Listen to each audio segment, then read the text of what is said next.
High, welcome to my another episode of wedding series. তো তোমরা আমাকে অনেকেই জিজ্ঞেস করেছিলে যে আমি আমার বিয়ের লুকটাকে কিভাবে তৈরি করেছিলাম বা কিভাবে কি প্ল্যান করে রেডি করিয়েছিলাম।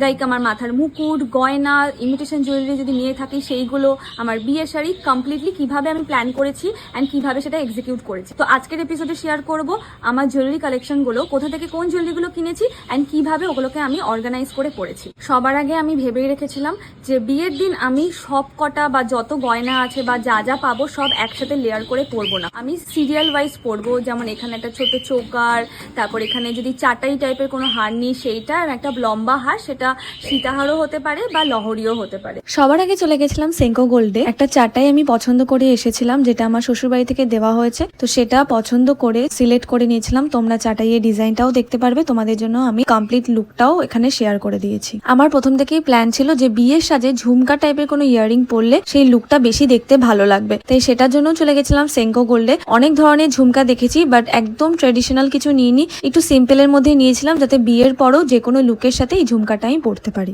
গোল্ড প্লেটের জুয়েলারির জন্য আমি সিলেক্ট করেছিলাম জুয়েলারি খাজানা। তো প্রথমে গিয়ে আমি পছন্দ করেছিলাম এই মান্তাসাটা, যেটার কাজ আমার ভীষণই ভালো লেগেছিল, তো এটা আমার জন্য নিয়ে নিয়েছিলাম। দেন আমি ফাইনালি ঠিক করেছিলাম যে আমি সীতাহার পরবো না, আমি লহরি পরবো, যেটা বিয়ের সাজে আই থিঙ্ক বেশি ভালো লাগবে। আমি জুয়েলারি খাজানা থেকে নিয়ে নিয়েছিলাম, তো এটাই আমি ডিসাইড করেছিলাম। আর আমার জন্য একটা লহরি আমি জুয়েলারি খাজানা থেকে নিয়ে নিয়েছিলাম। সব থেকে যে জিনিসটা নিয়ে আমি কনফিউজ ছিলাম সেটা হচ্ছে মাথায় পরা জুয়েলারি, টিকলি পরবো না মাথাপাটি নাকি টায়রা। মাথাপাটি পরবো না সেটা নিয়ে আমি অলমোস্ট শিওরই ছিলাম, বাট এই টিকলি পরলে বেশি মানাবে না মাথাপাটি, সেটা নিয়ে আমি পাজল ছিলাম। তাই জুয়েলারি খাজানাতে গিয়ে আমি প্রত্যেকটা টিকলি টায়রা পরে পরে দেখছিলাম যে আমার ফেসকে কোন জিনিসটা বেশি স্যুট করছে, তাই ওখানে প্রত্যেকটা পরে পরে দেখছিলাম। ফাইনালি এই টায়রাটা যেটা দেখছো সেটাই আমি সিলেক্ট করেছিলাম আমার বিয়ের জন্য। তারপর আমি দেখছিলাম হাতে পরার বালা, কঙ্কন বা চূড়। শুধু তাই নয়, দোকানে বসেই আমি হাতে শাখা, পলা, মোটামুটি সব রকমই দেখার চেষ্টা করছিলাম। তার সাথে চূড়, বালা একসাথে পরে দেখছিলাম, যেমনটা তোমরা দেখতে পাচ্ছ,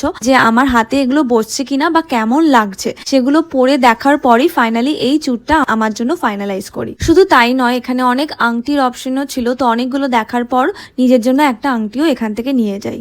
আগেই বলেছিলাম চাটাইয়ের সাথে আমার গলায় ছোট্ট একটা চোকার পরার প্ল্যান ছিল, তো সেটার জন্য আবার চলে গেছিলাম সেঙ্কো গোল্ডে। তো ওখানে বসে বেশ কয়েকটা চোকার একসাথে পরে পরে আমি দেখছিলাম, ডিজাইন পছন্দ করে ফাইনালি আমি নিজের জন্য এই চোকারটা সিলেক্ট করেছি, যেটা একটা ট্র্যাডিশনাল লুক দিচ্ছিল, যেটা আমার বিয়ের লুককে এনহ্যান্স করতে খুব হেল্প করবে। অ্যান্ড রেগুলার লাইফে তো এই হারটা আমি প্রচুর পরি। নাও ওয়াচ মাই ফাইনাল বিয়ের লুক।